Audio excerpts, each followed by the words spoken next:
السلام عليكم، ازيكم عاملين ايه؟ ايه الاخبار؟ يا رب يكونوا بخير النهارده معانا اخبار كتير. هنتكلم في اخبار في قضايا كتير عن الدوري المحلي. كان بقالنا فتره ما بنتكلمش عن الاهلي والزمالك ومباريات الدوري وبعض الاخبار اللي كانت بتطلع. إيه بس قبل ما اقول لك اي حاجه عن الاخبار اللي معانا، لازم تعرف ان احنا قناه ريمونتادا، قناه للاخبار الرياضيه خاصه بكره القدم محليا وعالميا. طيب معانا ايه؟ هقول لك دلوقتي ايه الاخبار اللي معانا. هنتكلم عن نادي الزمالك، كنا اتكلمنا في حلقه سابقه قبل كده ان نادي الزمالك بعد ما انسحب من مباراه الاهلي رجع لعب مباراه الاتحاد السكندري وكسبها 4. رجع لعب بعد مباراه الاتحاد بعديها ب3 أو 4 ايام لعب مباراه فاركو امبارح او اول امبارح وتعادل 1-1. طيب في سؤال وعلامه استفهام كبيره. هنبتدي بنادي الزمالك. ايه اللي استفاده نادي الزمالك من انسحابه من مباراه القمه؟ طيب نادي الزمالك ليه انسحب من مباراه القمه؟ نادي الزمالك كان في مباراه المصري اللي اتغلبها 2-1 كان عنده بعض المشاكل. كان شايف ان كان في ركله جزاء احمد سيد زيزو اتلعبت واتحسبت ضربه الجزاء. كان شايف ان الكره دخلت وتخطت خط المرمى. حكام ما شافوش ان الكره تخطت. وعشان برضو اكون صريح معاك، هي فيها وعليها. ما عندناش كاميرا بتقول ان الكره اكدت ان الكره دخلت او ما دخلتش. تمام، خليك بس معايا واحده واحده. نادي الزمالك شاف ان ده ظلم باين عليه من التحكيم. طلع باربع قرارات. اول قرار عقوبه على حكم الفار وحكم الساحه في مباراه المصري. تاني حاجه ان رئيس لجنه التحكيم يمشي باعضائه. تالت حاجه ان نادي الزمالك مش هيلعب ولا مباراه غير لما بقيه الانديه تلعب باقي مبارياتها في الدور الاول كله. رابع طلب هو على ما اتذكر، مش متذكر رابع طلب قوي، بس يعني ان الجدول باقي الدوري الجدول ينزل، ومش هيلعب غير لما الجدول ينزل ويوصل له عشان يقدر يلعب على اساس بقيه الدوري. ادي دول 4 طلبات نادي الزمالك. طيب هل في اي طلبات من الاربع مطالب دول اتنفذت؟ طيب رئيس لجنه الحكام ما مشيش ولا اعضاء لجنه التحكيم. 2 حكام خاصين بحكم الساحه وحكم الفار كانوا في مباراه المصري ما تعاقبوش، بل بالعكس بعديها بيومين حكموا مباريات تانية في الدوري. طيب هل بقيه الفرق لعبت مبارياتها في الدور الاولاني قبل ما يرجع نادي الزمالك يكمل بقيه مبارياته في الدوري لما لعب نادي الاتحاد ولعب نادي فاركو؟ لا. طيب هل في من لجنه المسابقات وصل للانديه جدول ببقيه المباريات كامل؟ احتمال، بمواعيد المباريات اللي اتحددت، مش بكل المباريات. اوكي. طيب اذا نادي الزمالك اخذ خطوه متسرعه انه انسحب من مباراه الاهلي. حلو كده. عشان ايه؟ شايف ان في ظلم عليه. اوكي. جمهور الزمالك وبعض الناس الاعلاميين او الراي العام بشكل عام كان متعاطف مع نادي الزمالك. اوكي. وكان بيأيده جدا، كجمهور الزمالك بيأيد جدا الموقف من رئاسه نادي الزمالك، الموقف اللي خدوه. انت رجعت في كلامك بعد ما انسحبت من مباراه الاهلي، رجعت لعبت. انت فاهم ايه رجعت لعبت؟ طب انت كان عندك شروط كنت عايز ترجع تلعب، اما الشروط دي تتنفذ، شروط ما اتنفذتش، رجعت لعبت على اساس ايه؟ طب انسحبت من مباراه الاهلي على اساس ايه؟ بل بالعكس، انت ساعدت النادي الاهلي، ريحت لعيبته اسبوع، ريحت لعيبته في النتيجه. النادي الاهلي خد ال3 نقط من الماتش. ايه اللي انت استفدته؟ اقول لك انا استفدت ايه؟ ان جمهورك من بعد فكره رجوعك من الانسحاب من مباراه الاهلي ورجعت لعبت مباراه الاتحاد اللي كسبتها، مفيش جمهور. الجمهور مقطعك، جمهور الزمالك مقطع فرقته. انا اول مره في حياتي اشوف جمهور بيقاطع فرقته عشان مجلس اداره، مش عشان لعيبه او اداء لعيبه او اداء سيء، لا، ده مقاطع مباريات الفرقه عشان مجلس ادارته. انت حطيت نفسك في حته مش حلوه. انت من اول رئاسه مجلس اداره نادي الزمالك بقياده حسن لبيب، كابتن حسن لبيب، من ساعه ما جه نادي الزمالك الناس كلها في ظهره، الاعلام في ظهره، مجلس محترم، مجلس عمل خطوات، فتح باب القيد، عمل بعض الحاجات كويسه في النادي، خدوا بطوله الكونفدراليه. اذا في نتائج كويسه. النتائج الخاصه ب لعبات الصالات واقع فيها نادي الزمالك، اوكي، بس انت عملت خطوات جاده في كره القدم خدت بيها لقدام. ليه تخسر جمهورك؟ ليه تاخد قرار متسرع؟ وانا بكاد اجزم ان القرارات دي مش قرار رئيس النادي، دي قرارات الاعضاء والسوشيال ميديا هي اللي مأثره فيهم. انت جمهورك او جمهور الزمالك ما هو السوشيال ميديا بس، جمهور الزمالك جمهور كبير. انت لو مشيت ورا السوشيال ميديا مش هتخلص. مفيش اداره بتمشي ورا السوشيال ميديا، انت المفروض قرارك من نفسك لمصلحه النادي. اديك مشيت ورا، يعني انسحبت ماتش الاهلي ليه؟ برضو مفيش سبب، عشان عندك 4 شروط، الاربع شروط حققوا. لا، طب رجعت الدوري ليه؟ ايه اللي انت ايه العشوائيه دي؟ اهو جمهور خسر. وخد بقى اللي جاي، الزمالك اتعادل مع فاركو 1-1. ان انت بتتكلم فاركو ده المركز 16 او 17 في الدوري، تعادل 1-1 في ماتش ما فيهوش اي انواع الكوره ولا فنيات. جوزيه جوميز خارج الخدمه في المباراه دي، اللعيبه خارج الخدمه في المباراه دي. يعني ايه ماتش مع فاركو اخر الدوري مع نادي الزمالك بحجم نادي الزمالك واخد الكونفدراليه 1-1 بضربتين جزاء؟ وعفوا ضربه جزاء للزمالك بتاعت احمد سيد زيزو مشكوك فيها. الناس كلها شافت اللعبه، مفيش تلامس. ولو في تلامس فين اداء الزمالك؟ ما هو نفس الاداء ده اللي حصل في ماتش المصري، والزمالك قال ان ساعتها اخد ظلم تحكيمي وما ينفعش وحقنا وجبنا جول. يعني انت مش فاهم، انت هو الزمالك بحجمه بكيانه بلعيبته مستني ضربه جزاء؟ انت كل مباراه هتستنى ضربه جزاء؟ طب انت فين المدير الفني؟ فين اللعيبه؟ دي القصه الخاصه بنادي الزمالك. طيب هنخش على لجنه المسابقات الخاصه باتحاد الكوره بتنظم عمليه الدوري المصري، هي ودوري المحترفين، رابطه الانديه. خلي بالك انت عندك دلوقتي مشكله، وهي انت مش عارف هتخلص الدوري. المفروض محطوط له اخر ميعاد ليه يوم 30/8، تمام كده؟ ده اخر ميعاد ليه. جت مشكله المنتخب الاولمبي عايز 3 لعيبه كبار. كان في 5 محترفين بره، ال5 محترفين اللي انت محترفينك بره انديتهم رفضت. حمدي فتحي، بتريزيجيه، بمحمد صلاح، بمصطفى محمد، بكذا كذا كذا. الانديه بتاعتهم رفضت ان هي تبعت ال3 لعيبه بتوعها، رغم ان انديتها واخده اجازه، مواسم الكوره عندهم خلصت. تمام. الاجنده لجنه المسابقات مش حاطه اعتبارها ان المنتخب الاولمبي عنده بطوله الاولمبياد في باريس في نص الشهر ده. انت فاهم الفكره؟ فانت مش حاطط في الجدول وقت فتره ما ان اللعيبه الانديه ما تلعبش عشان ال3 لعيبه غير كبار اللي هو هياخدهم من الدوري المحلي. ما انت لعيبتك اللي بره المنتخب او اللي بتلعب في الدوريات الاوروبيه انديتها ما وافقتش، فتاخدهم منين؟ هتاخدهم من الدوري المحلي، زائد اللعيبه الخاصه بالمنتخب الاولمبي. ليه؟ من الاخر كده معظمهم من الاهلي ومن بيراميدز والزمالك وبعض الانديه. طيب دلوقتي في خناقه معموله، بيراميدز مش عايز يسيب 2 لعيبه مهمين عنده، شايب وينج الشمال ولعيب في نص الملعب على ما اتذكر اللي هو كان رقم 7 في المنتخب الاولمبي، مش متذكر اسمه. رافضين ان هم يبعتوه من المنتخب. طب المنتخب هيتجمع امتى؟ المنتخب هيتجمع المفروض من ان شاء الله يوم 5 بكره، يوم الجمعه. المعسكر هيبتدي يوم 5. بيراميدز رافض يبعت ال2 لعيبه دول بقى ال2 لعيبه اللي هم اصلا في سن المنتخب الاولمبي، مش لعيبه كبار. تمام كده؟ رافض اصلا يبعتهم من المعسكر. تمام. بيقول لك على لسان هاني سعيد اللي هو طبعا مدير الكوره نادي بيراميدز، لا انا ابعت لعيبتي بدري ليه؟ انت لسه عندك في وقت متاح، انت هتسافر على يوم 20 او يوم 18، ولسه انا عندي مباراه مع النادي الاهلي، لا خلي لعيبتي معايا لحد ما تيجي تسافر. ده يعني بكلمك على اللعيبه اللي هي بتاعت المنتخب الاولمبي 23 سنه.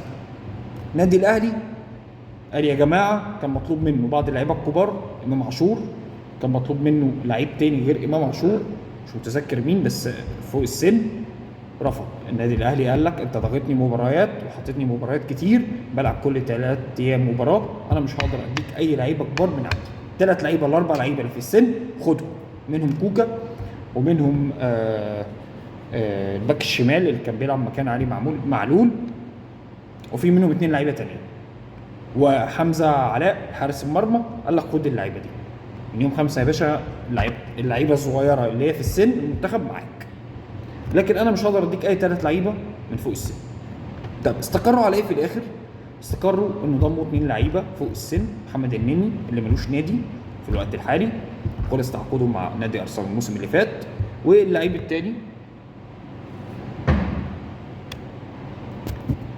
الثاني احمد سيد زيزو من نادي الزمالك.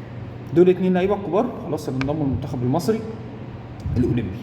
هل هيضموا لعيب ثالث؟ لا خلاص القايمه خلاص اتبعتت، مفيش لعيب ثالث، وهيعتمد على باقي اللعيبه بتوع المنتخب الاولمبي. طبعا المدير الفني بتاع المنتخب الاولمبي كان بيصوت للاتحاد الكوره، لهم يعني انا المفروض 3 لعيبه انا عايزهم، كل ما يبعت لنادي يقولوا لا شكرا مش هنبعت، هي يبعت لنادي لا شكرا احنا مش هنبعت. طب انتوا لجنه المسابقات ازاي مش حاطه اسبوع او 10 ايام او اسبوعين وقت البطوله ان هي فيها ما يبقاش فيه مباريات للفرق اللي ممكن تاخد منها لعيبه، اذا كان من الاهلي او من الزمالك او بيراميدز؟ هتقول لي يعني الاهلي واقف على لعيب ولا 2 لعيبه، ولا بيراميدز واقف على لعيب ولا 2 لعيبه، ولا الزمالك واقف على 2 لعيبه؟ مسؤولين في كل الانديه اللي انت بتتكلم عليهم دول متمسكين بلعبته. يمكن الزمالك مش ما اتكلمش على زيزو عشان اصلا الزمالك بره البطوله. الزمالك يا فندم في المركز انت بتتكلم مركز 9 ولعب كام ماتش؟ لعب 23 ماتش، فالزمالك بعيد عن المنافسه تماما في الدوري. يمكن الزمالك عشان كده ما اتكلمش في القصه دي، لكن انت بتتكلم على الاهلي وبيراميدز كل فرقه متمسكه بلعيبتها. بقول لك بيراميدز متمسك بالاثنين لعيبه المهمين اللي في سن 23 سنه الخاصين بالمنتخب الاولمبي، مش عايز يبعتهم دلوقتي، عايز يبعتهم على المطار على طول لما يسافروا البطوله على يوم 18. انت فاهم؟ انت مستوعب؟ فطبيعي الاهلي قال لك انا كمان انا لعيبه الكبار، اذا كان امام عاشور ولا اذا كان اللعيب التاني اللي كان هينضم فوق السن، قال لك لا انا محتاج اللعيبه دي مش هقدر اسيبها لك. انت فاهم الفكره؟ ادي قصه الاتحاد في اسوأ تنظيم الواحد بيشوفه السنه دي، اذا كان في دوري، اذا كان اداره منتخبات، اذا كان مع كابتن حسام، اذا كان مع المنتخب الاولمبي. احنا عايشين عك وفساد كروي. دي الجزئيه الثانيه النادي الاهلي ومكاسب النادي الاهلي في الوقت الحالي. فانت عايش في عك كروي اليومين دول. خلينا نتكلم على الاهلي ومكاسبه. الاهلي اخر 11 مباراه بيفوز بيهم في الدوري من بعد ما خلص بطوله افريقيا، دوري ابطال افريقيا، وحصوله على اللقب 12. النادي الاهلي زي ما قلنا 11 مباراه، اخر 11 مباراه 11 فوز، مفيش تعادل، مفيش هزيمه. كولر في اخر 5-6 مباريات بقينا بنشوف حاجه كويسه جدا. الروتيشن بايجابياته، يعني بقيت تشوف طاهر بياخد مان اوف ذا ماتش بيجيب جون وبيعمل اسيست، بقيت تشوف قفشه بيجيب جون وبيعمل اسيست، بقيت تشوف ابو علي بيجيب جونين وياخد مان اوف ذا ماتش، بقيت تشوف امام عاشور بيجيب جونين وياخد مان اوف ذا ماتش، بقيت تشوف حسين الشحات يجيب جونين وياخد مان اوف ذا ماتش. طبعا الاحصائيات دي او صناعات اللعب او صناعه الفرص عفوا والتهديف ده بكلمك عن 5-6 ماتشات مش في ماتش واحد كل ده، بس كل مباراه بتلاقي فيها لعيب ظاهر جايب جونين او جايب جون وعامل اسيست وهكذا. فالروتيشن اللي عامله كولر مميز جدا وفايد الفرقه جدا، خاصه خط النص وخط الهجوم. قادر يتعامل مع المباريات اللي بيلعبها مع انه مضغوط جدا وبيلعب كل مباراه كل 3 ايام مباراه، يعني لسه اخر مباراتين 4 طلائع الجيش، 4 مباراه داخليه النهارده. فاداء مميز من النادي الاهلي، بيضغط اكتر على فريق بيراميدز، بيحاولش يوقع نقط، بل بالعكس بيحاول يدوس اكتر عشان يوصل لقدام. خلي بالك المباراتين اهلي وبيراميدز والاهلي هما المباراتين الفيصل في بطوله الدوري العام، دول اللي هيحددوا بشكل نهائي البطوله رايحه لمين. الفرقتين ما بيوقعوش نقط، بيراميدز برضو نفس الفكره، بيلعب مباريات ورا بعضيها بيكسب، ما بيوقعش نقط، ما بيقدرش نقط، بيكسب ممكن بفرق جون مش بسكورات كبيره او بعدد اهداف كتير، بس بيكسب. المدير الفني بتاعهم اللي جابوه في شهر 12 عفوا شهر يناير، في انتقالات يناير، عامل معاهم اداء كويس جدا. برضو كسبانين حوالي اخر 11 او 12 ماتش في الدوري، مفيش نقط بتقع منهم. فبشكل كبير اللي هيحدد بطوله الدوري هما مباراتين الاهلي وبيراميدز اللي هيتلعبوا في خلال اسبوعين. يعني انت هتلعب بيراميدز والاهلي هيلعبوا، وبعد كده الاهلي هيلعب ماتش في النص، وبعد كده هيرجع يلعب بيراميدز تاني. هيلعبوا في خلال اسبوعين على ما اعتقد، او 10 ايام. طب البيراميدز معاه كام نقطه؟ لعب 26 ماتش مع 65 نقطه. الاهلي الثاني لعب 22 ماتش مع 54 نقطه. انت بتتكلم فرق لحد دلوقتي 4 مباريات ب 12 بونت. لو الاهلي كسبهم الاهلي هيبقى 66 بونت، فرق نقطه ما بينه وما بين بيراميدز. فالمشاد الفرص ان الاهلي يعلى على بيراميدز ويبقى حامل اللقب، او بيراميدز يعلى على الاهلي، هو هيتحدد في المباراتين الخاصين بيه. طيب في حد هيقول لي، او انت ممكن تقول لي خلي بالك في ماتش ما بين بيراميدز والزمالك هيحدد برضو بشكل كبير شكل البطل. لا، انا مش حاسس ده. مش حاسس ان الزمالك، في ناس ممكن تهاجمني، ممكن يحدد شكل البطل. هتقول لي ازاي وبتاع، وانت بتقول ايه الزمالك؟ هل تقصد انه ممكن يسيب الماتش؟ لا، ما بقولكش الزمالك هيسيب الماتش، بس الزمالك مش في افضل حالاته الفنيه ولا الاداريه ولا التنظيميه ولا حتى جماهيريا ان هو يلعب يفوز مباراه بيراميدز. انت النهارده بتلاعب اخر جدول الترتيب في المركز 17 او 16 فاركو متعادل معاه 1-1 بضربتين جزاء. ففنيا الزمالك مش كويس، غير ان الجمهور اصلا قالب على الفرقه وقالب على النادي. الجمهور اصلا ممكن ما يحضرلكش الماتش، غير اصلا ان انت لو تاخد بالك في مباريات بيراميدز الاخيره جمهور الزمالك بقى بيروح يشجع بيراميدز كيدا ان بيراميدز ياخد الدوري مش الاهلي اللي ياخده. انت فاهم الفكره؟ انت مستوعب اللي انا بقوله؟ ففكره انا دلوقتي ما بتكلمش ان حد هيسيب لحد، انا بتكلم فنيا الزمالك مش في احسن احواله، وبيراميدز بيموت على كل ماتش مش هيسيبه. فوارد جدا بيراميدز يكسب الماتش، بل بالعكس ده الاحتمال الاكبر. انت فاهم الفكره؟ واصل لك اللي انا بقوله؟ الزمالك مش في حالته الفنيه، ومعلش يعني الزمالك لعيبته لما تقف في الملعب في الاول وفي الاخر هتقول لنفسها انا هيفرق ايه معايا الماتش ده؟ انا كده كده مركز تاسع، انا بعيد اصلا. كده كده الزمالك في قصه كده دايره وحوار داير مع الاتحاد الافريقي عشان قصه بطوله الكونفدراليه. بس عامه بما ان الزمالك حامل اللقب للكونفدراليه فهيشارك كده كده، ملوش علاقه بمركزه في الدوري، هيشارك البطوله الجايه عشان هو حامل اللقب. تمام؟ غير بقى العركه اللي حاصله دي نبقى نتكلم فيها بعد كده بعدين. فالزمالك ضامن مشاركته في الكونفدراليه، بس هي الفكره في حاجه ان لعيبه الزمالك مش فايقين، وجوميز مش فايق فنيا عشان يقدر يفيد او يضيف لنادي الزمالك ومباراته مع بيراميدز. انت فاهم الفكره؟ فانا مش شايف ان مباراه الزمالك وبيراميدز هيبقى عليها مدلول كبير، لان انا شايف ان بيراميدز اقرب انه يكسب الماتش ده. لكن المنافسه الحقيقيه ما بين الاهلي والزمالك، ما بين الاهلي وبيراميدز في المباراتين اللي هيلعبهم الاهلي مع بيراميدز، هم دول هيقولوا يا اما الاهلي يعلى على بيراميدز يا اما بيراميدز يعلى على الاهلي، يا اما يفضل الوضع كما هو عليه ويبقى فرق نقطه وحد يخسر نقط في النص من المباريات المتبقيه. ده الشكل العام، لكن غير كده مش هيحصل. فبشكل كبير المباراتين الاهلي وبيراميدز هم اللي هيحددوا اللقب الدوري راح فين. طيب اخر حاجه معانا او اخر خبر معانا هو كهربا، محمود كهربا. محمود كهربا كل فتره بعيده، كل فتره بعيده كده يعملوا مشكله صغيره.